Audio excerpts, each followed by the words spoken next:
안녕하세요. 저는 앞에 소개받은 대학생 프레즈 마케터 2기 최재빈이라고 합니다. 만나서 반갑습니다. 네, 오늘 저는 저의 꿈을 이룬 것 같은데요. 이렇게 많은 분들 앞에서 이렇게 발표할 수 있고 프레젠테이션 할 수 있는 기회를 주신 프레즈 관계자분들에게 정말 감사하다는 말씀을 드리면서요. 간단하게 시작해보도록 하겠습니다. 여기 보시면 물음표 있죠? 제가 왜 첫 번째 연사로 나왔을까요? 잘생겼어. 아, 그거 아니죠. 모두 다 알고 계시겠지만 그건 아닌 것 같고요. 제가 왜 첫 번째로 나왔을까요? 제가 뭐 프레즈 잘 만들어서? 물음표 하나 있는데 뭘 잘 만들어요? 다들 여러분 하실 수 있잖아요. 네? 기초를요. 예. 기초와 조금 상관이 있는데요. 뭐 프레젠테이션 저보다 잘하는 분 훨씬 많고요. 프레지 저보다 잘하는 분 훨씬 많습니다. 근데 제가 첫 번째로 이렇게 여기 선 이유는 오늘의 주제와 관련이 있습니다. 제가 여러분들과 함께 공유하고 싶은 주제는 왜 프레지인가요? 왜 프레지인가요? 왜 프레지를 사용해야지 이렇게 좀 스토리텔링도 하고 이렇게 잘할 수 있을까요? 그에 대해서 여러분들과 함께 얘기를 해보려고 합니다. 그럼 왜 프레지일까요? 프레지는요 아주 매력적입니다. 마치 저처럼 말이죠. 여러분 표정이 이렇게 변하시고 이모티콘 아무튼 프레지는 정말 매력적입니다. 이 프레지의 매력에 대해서는 저도 이렇게 뒤에서 후반부에 좀 말씀드리겠지만 다른 연사분들도 잘 말씀해 주실 거라 믿고요. 그럼 프레지의 매력에 대해서 알아보기 전에 프레지를 왜 사용하는지 프레지를 사용 목적에 대해서 먼저 알아봐야 해요. 그렇죠? 프레지를 왜 사용하죠, 여러분?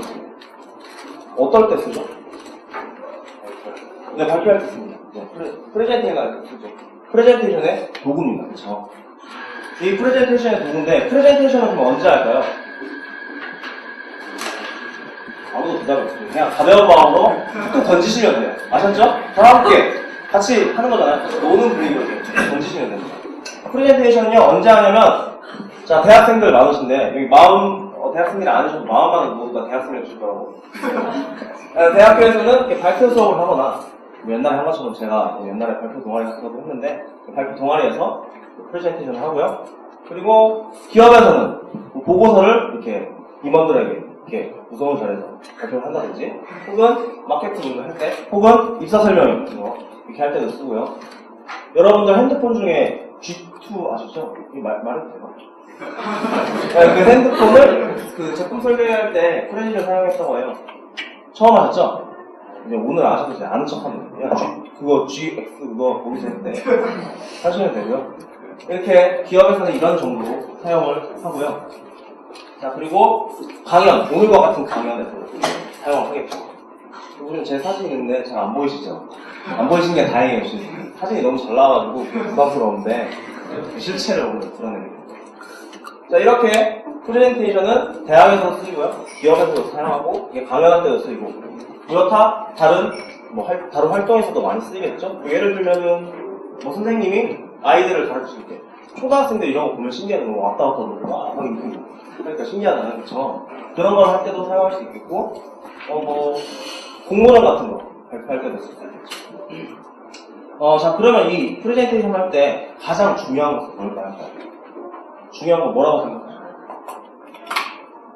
What is the most important? 발음이 아주 정확하죠? 본토 발음이에요. 한국 본토 발음. 뭐가 가장 중요하다고 생각하시나요? 재밌어요. 재밌나요? 제 반이? 괜찮아요. 뭐가 제일 중요할까요?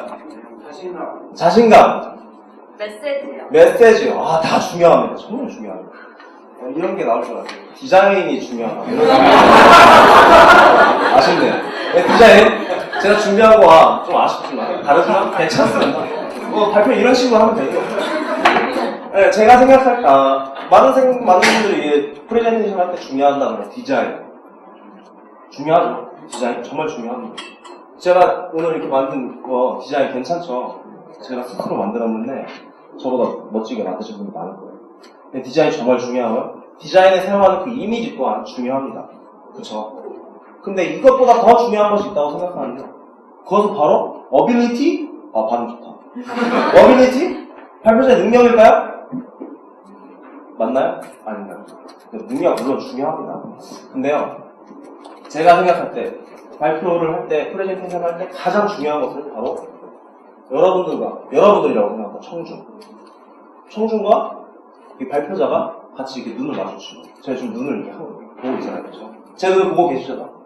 네, 제 눈을 보면서 커뮤니케이션을 하는 것이 가장 중요하다고 생각합니다. 그쵸? 끄덕끄덕 해주세요. 그쵸? 네, 가장 중요하다고 생각하는데요. 근데 그렇지 않은 경우를 우리는 자주 보게 됩니다. 이 청중이 하얗게 자고 있어요. 이런 경우를 좀 자주 보게 돼요. 그럼 왜 그럴까요? 아, 지루하죠. 지루하시지 않으시죠? 지루하시면 안 되는 거예요. 지루하면 안 돼요. 지루해서 그렇습니다. 왜 지루할까요? 왜 지루하죠? 재미가 없어. 아니, 재미도 없고요. 재미는 왜 없냐면 내가 뭐 할지만 발표자는 생각을 하기 때문에 청중은 전혀 어떠한 기대를 가지고 있는지 뭘 원하는지에 대한 생각을 하지 않고 내가 아는 용어들만 그냥 계속 말하게 됩니다. 뭐 예를 들어서 제가 좀 이따가도 예를 들겠지만 제가 중문과인데 청중을 고려 안 하고 제가 막 중국어로 막 얘기를 하면은 어떻게 되겠어요? 완전 멘붕이잖아요, 여러분. 그죠? 그런 겁니다. 만약에 뭐 중문과 학생들을 데리고 내가 이렇게 말을 한다면 괜찮겠지만 네. 그렇기 때문에 청중을 생각하고 청중과 소통하는 것이 가장 중요하다고 저는 생각을 합니다. 그렇게 해야만 네, 청중들이 이러한 모습에 빠지지 않습니다. 오늘 여러분들이 이러한 모습이 아니어서 정말 다행입니다. 그렇다면 청중을 제가 예를 지금부터 한번 들어볼 텐데요. 청중을 마음도 몸도 다들 대학생이라고 생각합니다. 상상을 한번 해요. 대학생, 나는 대학생인데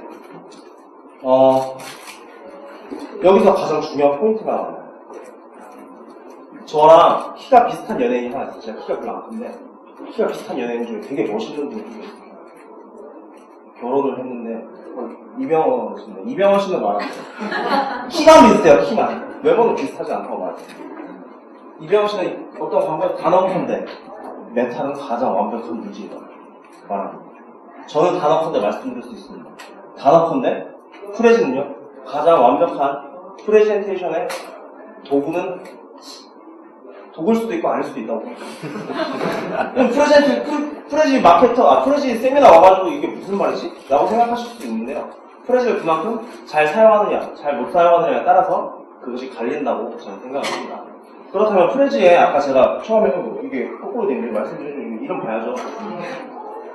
프레지의 매력에 대해서 아까 제가 말을 하려다가 말하는데 지금 보여드릴게요. 프레지의 매력은요, 바로 스토리텔링입니다. 여러분 많이 들어보셨죠? 스토리텔링. 왜 웃으시죠? 스토리텔링. 스토리텔링인데요. 제가 예시를 한번 들어볼게요. 제가 중문과라고 했죠. 그러면 여러분들이 모두 다 신입생입니다. 제가 신입생을 대상으로 중문과에 대한 소개를 하려고 합니다. 뭐가 필요할까요? 어떤 게 필요할까요? 말씀해 주시면 그냥 가벼운 마음으로. 중문과에서 배우는 거네. 맞습니다. 중문과에서 배우는 거 소개하고요. 중문과 역사에 대해서도 소개를 하겠죠. 그리고 교수님에 대해서도 소개를 하겠죠. 연혁 교수님, 과목. 그리고 또한 졸업 후 진로에 대해서도 말을 해줄 겁니다. 왜냐하면 대학생이니까 이제 졸업하고 밥은 먹고 살아야 되니까 뭘 할지에 대해서 알게 줄 겁니다. 근데 보통은 이런 식으로 구성을 하고 여기에 맞춰서 무엇을 만들죠. 아까 제 전에 말씀을 전하셨던 그분이 말씀하셨던 거죠. 어떤 다른 툴을 이용해서 만들 수가 없어요. 근데 여기서 저는 스토리텔링을 통해서 한번 만들어 볼까 합니다.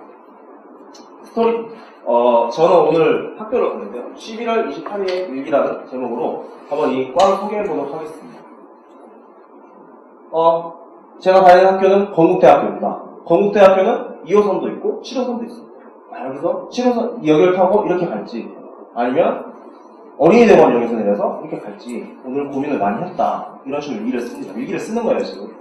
그러다가, 좀 오늘은 여유가 있어서 좀 후문으로 가고 싶어서 후문으로 갔다. 그래서 드디어 도착했다. 너무 멀지만, 도착을 드디어 했다. 문과대학교다. 정말 멋있다. 하지만, 내 문이 별로 안 좋다. 안 쓰시네. 그래서 오늘 나는 1교시부터 아주 많은 수업이 있다. 이렇게 하면서 수업에 대해서 말을 해줍니다. 이게 커리큘럼이죠. 어떻게 보면. 이렇게 진행을 하는 거예요. 거기서 이 수업은 어떠한 교수님이 하는데 너무 재미가 없어. 어떤 이 수업은 정말 재밌어. 뭐 이런 식으로 그러면서 교수님에 대한 소개도 간단하게 해주는 거예요. 여기서 뭐 빠진 것이 있다면 좀 더불어서 이렇게 설명을 해주면 되겠죠. 그쵸? 그쵸? 네, 그렇습니다. 그리고 점심시간에는 배가 고프니까 품은 맛집 그거 하려고 했으나 너무 추운 관계로 그냥 옆에 붙어있는 팝콘에 가서 팝콘 밥을 먹습니다. 맛은 없지만 어쩔 수 없죠. 그래서 그러고 나서 3시에 뭐 이런 수업을 듣고요. 오늘은 6시에 중문과에 큰 행사가 있으니 6시까지 뭘 할까 하다가 우리 학교의 명물인 밀가루를 한번 걸어보기로 했습니다. 이러면서 이제 우리 학교 자랑을 하는 밀가루 있다, 호수가 있다, 학교 안에 호수가 있다는 걸 자랑을 하는 거죠. 이런 식으로 하면 됩니다. 그리고 이게 끝나고 나서는 오늘 이러한 행사가 있으니까 꼭 참여를 해야겠다. S2MO 이거 읽을 줄 아시죠? 30주년 축전. 30주년이라는 거는 중문과가 30주년 축전한다는 것은 30주년이 됐다는 거잖아요. 그쵸? 여기서 연역도 말씀해 주는 거죠. 그리고 여기서 만난 선배님들과 졸업 후의 진로에 대해서 많은 얘기를 하고 어떤 선배님들이 어떤 일을 하시는지 정말 다양한 길로 나가 있는 선배님들을 보면서 오늘 하루를 마칠 수 있었다. 이렇게 하면 졸업 후 진로도 완성되는 거겠죠. 그죠? 제가 앞에 말씀드린 거죠. 이 4가지.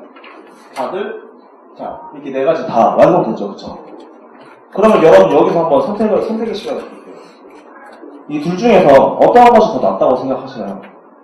강요하는 건 아니지만 어떠한 것이 더 낫다고 생각하십니까, 여러분? 자, 여기 첫 번째 중문과에서 이런 식으로 하는 게 더 자연스럽고 재밌을까요? 아니면 여기 있는 것처럼 오늘의 이 식으로 하는 것이 더 재밌고 유익할까요? 당연히 두 번째 거죠. 저는 오늘 잘 오셨습니다. 아, 정말 만족스럽네요. 이렇게 하는 것이 당연히 더욱더 청소년과 커뮤니케이션 할 수 있고 소통할 수 있고 그래서 여러분과 함께 웃을 수 있잖아요. 이 시간이 얼마나 즐거운 행복한지 모르겠습니다. 오늘 안 오셨으면 저도 못 만나고 이렇게 유익하게 할 수 있는 것도 모르셨을 거잖아요. 그쵸? 오늘 잘 오셨습니다. 아무튼 이건 스토리텔링 이런 식으로 하면 되는데요. 스토리텔링에 대해서는 뒤에 나오시는 분이 더욱더 자세하게 설명을 해드릴 거니까 기대하시고요. 자꾸 부담 주고 있죠. 잘할 겁니다. 그래서 제가 생각할 때는 프레지는 어떨 때는 정말 안 좋게도 쓸 수 있지만 잘만 사용한다면 당신을 가장 완벽한 프레젠트로 만들어 드릴 수 있다고 생각합니다. 어떻게요? 아까 그렇게. 어떻게 하시나요? 아시겠죠? 보여드릴까요? 다시? 요렇게. 이런 식으로 하시면 당신은 가장 완벽한 Present makes you perfect presenter. 아주 멋진 발언이요.